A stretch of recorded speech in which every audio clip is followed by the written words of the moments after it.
Recep Tayyip Erdogan'ın hitaplarını yapmak. The president of Turkey says his country is under attack. It's not just the Kurdish fighters, terrorists in the government's lexicon. It's also foreign forces and their collaborators, the media. Biz Türkiye'yi nasıl böleriz?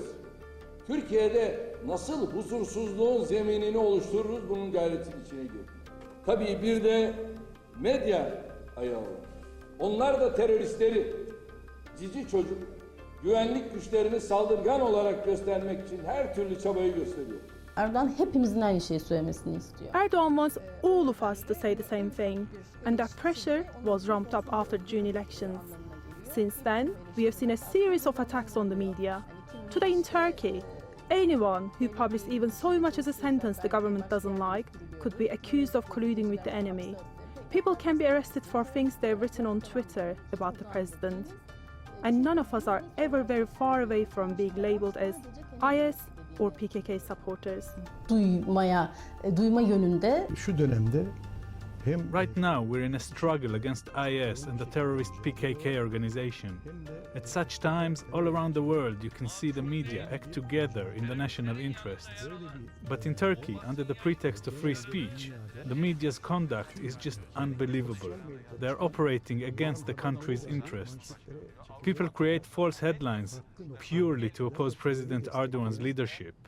And those very people also publish news in support of the terrorist groups. This doesn't happen anywhere else in the world. müsaade edilmez.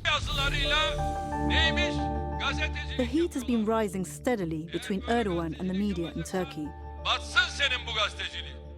Over the last 4 years, Turkish media have seen repeated newsroom raids, multiple arrests, lawsuits against journalists.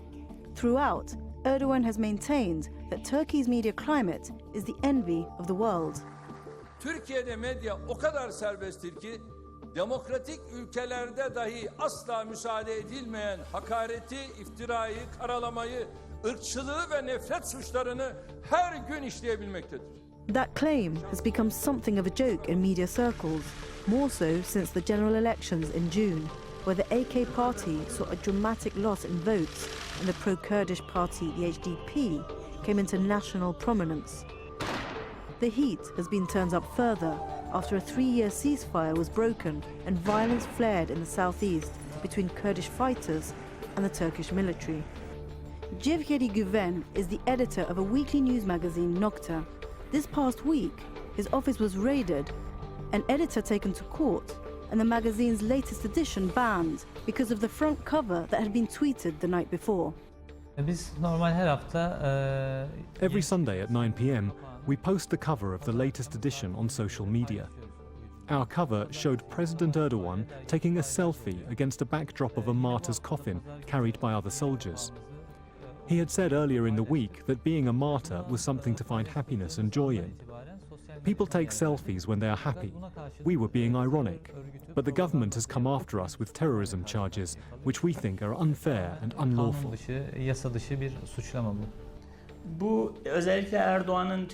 Erdogan's continued assertions that the media in Turkey has its freedom is a product of a particular culture in this country, that you are blessed for what you have because things could be worse.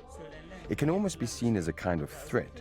So when Erdogan is saying that you are free and there is a free media in Turkey, he is making a threat, implying that he can restrict the media even more if he wants to. The AKP election strategy is focused on nationalist votes. Any criticism from the families of fallen soldiers, martyrs, can seriously damage nationalist sentiment. Therefore, the AKP wants to silence those reports written about dead soldiers and police members' families berating the government for their loss. On September the 6th, the offices of Hürriyet, the mass circulation newspaper, were vandalized by protesters. They claimed a tweet from the paper had misquoted the president. 9 days later, prosecutors launched an investigation into the Dogan Media Group on charges of terrorist propaganda. Dogan is one of the country's biggest media houses. It owns Hürriyet and part-owns CNN Turk. The investigation came after a front-page story in a pro-government paper, Güneş, that accused Hürriyet of publishing pictures of dead soldiers. The paper also referenced a 2014 interview on CNN Turk with a woman who later joined the PKK. This has become a growing trend in Turkey. Media outlets that report on other news outlets or journalists, accusing them of criminal activity. Earlier this month, 3 journalists working for the American Vice News network were arrested in Diyarbakir. 2 of them, the Westerners, then became the focus of an hour-long episode of the Yazboz news show on the ATV channel. İçeride ve dışarıda PYD ile DAEŞ'i Türkiye'ye karşı örgütlüyorlardı. While the 2 were released, the third journalist, an Iraqi, is still in jail. Biz yayında IŞİD ajanı We olarak didn't claim that they were IS agents on our show. We just highlighted what the world media didn't question. Like how come the Vice reporters got into IS strongholds and were welcomed there? Mehdi and Daria gained exclusive access to their power base in Raqqa. Other journalists have been beheaded in Raqqa, but they were kind of on holiday there.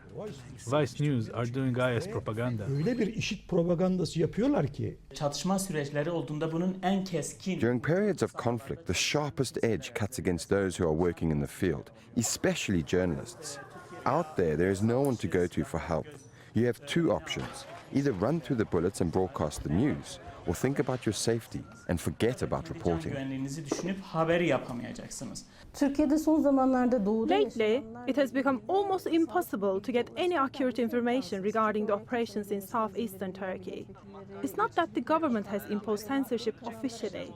It's just that an environment has been created in which the media are stifled and they are not even protesting the repression as loudly as before. zaten kimse bunun haberini yapmıyor. Not all journalists are keeping quiet. HDP'lileri çıkarabiliyor muyuz? Çünkü çıkardığınız zaman otomatikman PKK'lı deniyorsunuz. The upcoming elections are too crucial, and the fighting in the southeast too intense for the media on either side of the partisan divide to sit this one out. Türkiye'de yeniden bir seçim kararı. All this is happening because there is an election soon. The current government sees it as an existential battle.